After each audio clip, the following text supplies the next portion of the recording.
Hello students, welcome once again on my channel Physics Online Lectures.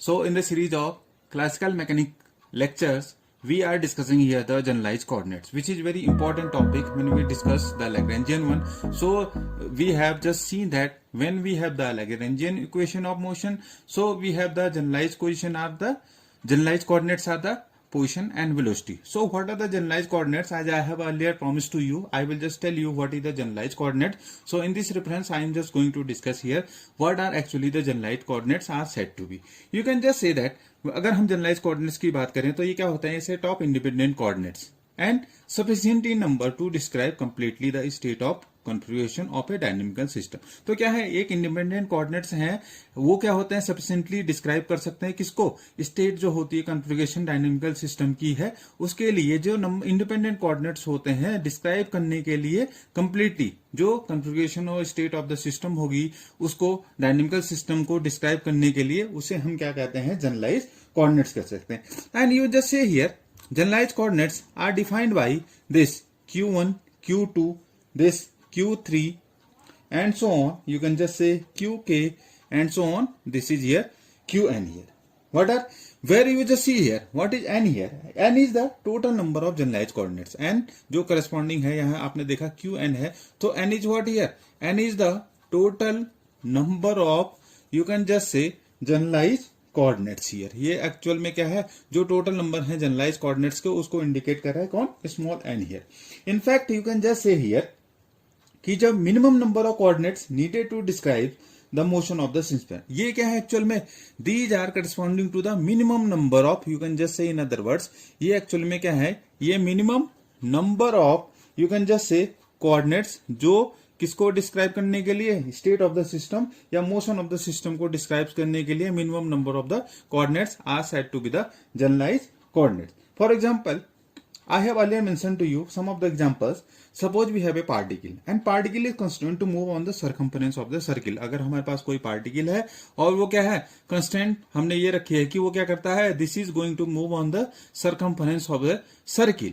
So suppose this is the center of the circle and particle is seated here. So in this case, we have earlier discussed that what is the parameter? Parameter radii is always going to be fixed. Only the parameter, this is theta, is going to be the change here. So क्या है, you just see here कि इस case में only one general coordinates q1 in this case is equals to theta. So only one generalized coordinate is sufficient for describing the motion of a particle which is seated on the surface of a circle, or either you can just circumference of the circle. And then one we have also discussed, अगर हम बात करें a particle, suppose you can just see here two generalized coordinates are needed for a particle moving on the surface of the sphere. अगर हम sphere की बात करें तो वहां पर जो यही जनरलाइज कोऑर्डिनेट्स हो जाते हैं, अगेन वहां पर जो आर होगा वो क्या होगा, फिक्स्ड होगा, लेकिन हमें दो जनरलाइज कोऑर्डिनेट्स चाहिए, that is q1 is equals to theta and the second one q2 is equals to phi. So here the generalized coordinates are here the two. So you can just say here, तो actual में क्या है कि हमें ये जो generalized coordinates हैं ये किसके बारे में बता रहे हैं, they are just telling about to describe what is the particular motion of the system, how the motion of the system is going to take place. So you can just say here, अगर हम इसी तरह बात करें कि generalized coordinates for a system of n particles, अगर हमारे पास क्या है, कोई सिस्टम है, सिस्टम के अंदर आप जानते हैं there is collection of the particles is said to the system and we are suppose saying that in the system there are capital N particles are corresponding to the system.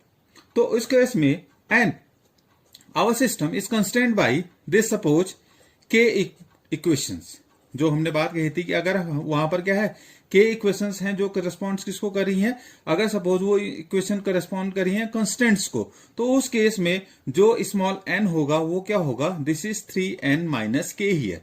k is number of equation of constant, n is number of the particles and small n this is the minimum number of coordinates here. So you can just say here, so इस तरह से हम क्या कर सकते हैं, we can have the idea of the minimum number of coordinates, जिसे हम जनरली डिग्रीज ऑफ फ्रीडम आप समझ चुके हैं, तो उस तरह से हम इसमें निकाल सकते हैं with the involvement of the constant. You can just see here, it is not necessary that coordinates वो हमेशा क्या होने चाहिए, रेक्टेंगुलर होने चाहिए, स्फेरिकल और सिलिंड्रिकल हो सकते हैं. You can just say here, जैसे क्वांटिटीज हमारे पास है, जैसे लेंथ है फॉर मेजरिंग लेंथ स्क्वायर है, एंगल है, एनर्जी है, ये क्या है डायमेंशनलेस क्वांटिटी। ये भी क्या है यूज हो सकती हैं जनरलाइज कोऑर्डिनेट्स को रिप्रेजेंट करने के लिए, but you can just say that they should completely describe the state of the system. लेकिन उनको भी क्या करना चाहिए, state of the system in quantities को, जो मैंने कहा लेंथ है, एंगल है, एनर्जी है या डायमेंशनलेस, ये एक्चुअली क्वांटिटी है। तो एक्चुअल में क्या है, और कोई भी जो एक्चुअल में एनर्जी या कोई भी डायमेंशनलेस क्वांटिटी है वो क्या करस्पॉन्ड कर सकती है, वो जनरलाइज कोऑर्डिनेट्स को शो तभी कर सकती है जब वो किसको कंप्लीटली डिस्क्राइब करे, स्टेट ऑफ द सिस्टम को। So in this case you can just see here n, जो स्मॉल एन हम कह रहे हैं कि generalized coordinates are not restricted by any constant here. So उस केस में क्या हो जाएगा, दीज स्मॉल एन जो generalized coordinates are not restricted by any constant. अगर हम बात करें suppose for a system of n particles, system of हमारे पास क्या है एन पार्टिकल्स है, इफ वी हैव के टाइम इंडिपेंडेंट कंस्टेंट इक्वेशंस, हमारे पास कितनी है के क्या है कंस्टेंट इक्वेशंस है। So in this case you just see here जो क्या होंगे, the number of degrees of freedom is in this case it is 3n minus k here, and so the dynamical behavior of the system depends only on the coordinates corresponding to the degrees of freedom। जो dynamical behavior system का होगा वो किस पर depend करेगा, किस पर, coordinates correspond किसको करेंगे, वो वही क्या हो जाएंगे, जो कोऑर्डिनेट्स होंगे वही क्या होंगे, there will be the degrees of freedom. तो इस तरह से we can have the information about the generalize coordinates. अब इसको जरा हम डिटेल में देख लेते हैं। सपोज अगर हम जनरलाइज कोऑर्डिनेट्स, सपोज हम क्यू के ले रहे हैं, क्यू के टाइम्स है, तो we can just write here x i here. X i can be written as, you can just have x i, this is here q1 q2 and so on, this is qk and so on, this is qn and t here। Similarly जो yi, this can be written as, this is yi, again we have q1 q2 and so on, this qk and so on, qn times of this t here। So and similarly zi, this can be written as zi, this is q1 q2 and so on, this is qk and so on, qn and t। So actual में अगर आप देखें तो this can be in a general position vector terms which is combination of x y z r generally, जैसे are आई है वो क्या है, एक्स आई भी है, वाई आई है और उसमें जेड आई है।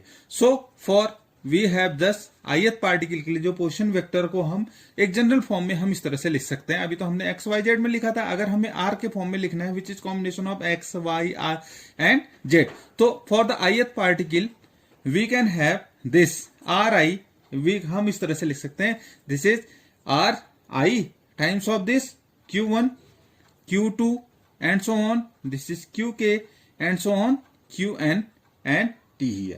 so अगर आप देखें ये दोनों equations, either just suppose this is equation 1 and we have this equation, this is equation 2 here। Actual में क्या रिप्रेजेंट कर रही हैं, they are known to be the transformation equations। Actual में क्या रिप्रेजेंट कर रही हैं, they are just going to be the transformation equation। either you can just have the generalized coordinates may be the Cartesian coordinates. हम इस तरह से ये कह रहे हैं कि जनरलाइज कोऑर्डिनेट्स क्या हो सकते हैं, कार्टेशियन कोऑर्डिनेट्स भी हो सकते हैं। For example similarly we can represent here r1, जो पोजीशन वेक्टर r आई हमने लिखा था, suppose this is r1 can be written as r1 q1 q2 q3 and so on q3n minus k and here t here।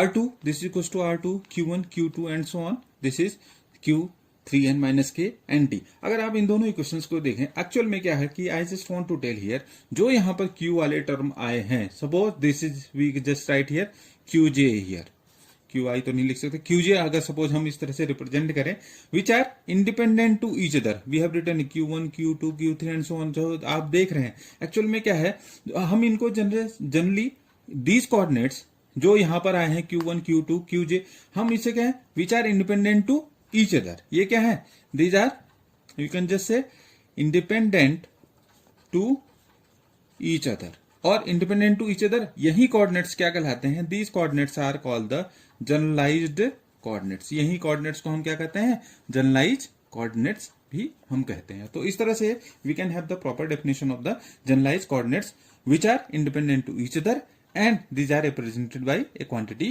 qj here. अब अगर हम generalize coordinates को और अच्छी तरह से समझने की कोशिश करें तो generalize coordinate eliminates the constant forces. वो जनरलाइज कोऑर्डिनेट्स क्या करते हैं, जो भी कंस्टेंट फोर्सेस सिस्टम में प्रेजेंट होंगे या प्रॉब्लम में जो प्रेजेंट होंगे उनको क्या करेगा, एलिमिनेट करेगा. And they are independent as well. You can just say generalize coordinate and you just in other words you can just say generalize coordinate need not to be cartesian and can be chosen as suitable to the consider problem. तो हम अपनी consider problem जो हमारे पास है उसके corresponding ये जरूरी नहीं है कि कार्टेशियन ही हो. So for example I just give U A particle which is moving on an ellipse. अगर आपको पता हो इलिप्स की इक्वेशन क्या होती है generally, you know that x square upon a square plus y square upon b square is equal to 1. अब अगर आप कहेंगे this particle moving on an ellipse has only 1 degrees of freedom, that is polar angle theta. How only 1 degrees of freedom? Let us discuss it.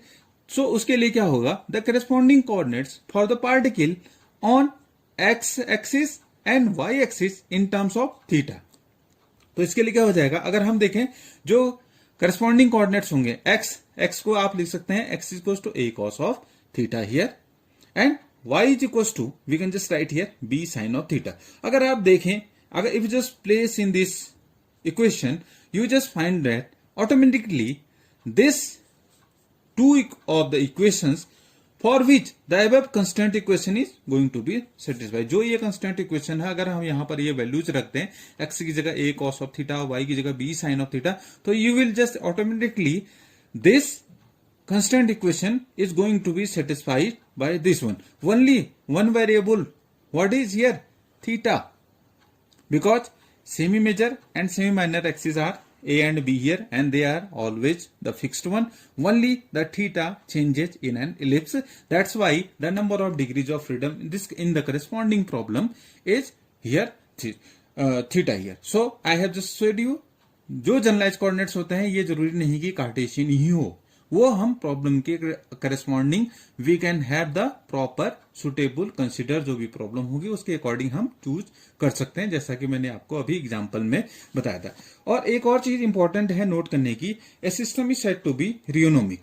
जैसे हमने अभी पहले भी इस लेक्चर में हमने डिस्कस किया है कि रियोनोमिक किस टाइप के कांस्टेंट होंगे, अगर वहां पर क्या होगा, which is when there is the explicit time dependence here. अगर वहां पर क्या होगा, एक्सप्लिसिट टाइम डिपेंडेंस होगा. और यू कैन जस्ट से कोई भी फंक्शन अगर इस तरह से डिफाइन है, कैसे, अगर वहां पर क्या होगा, टाइम की इक्वेशन आ रही है.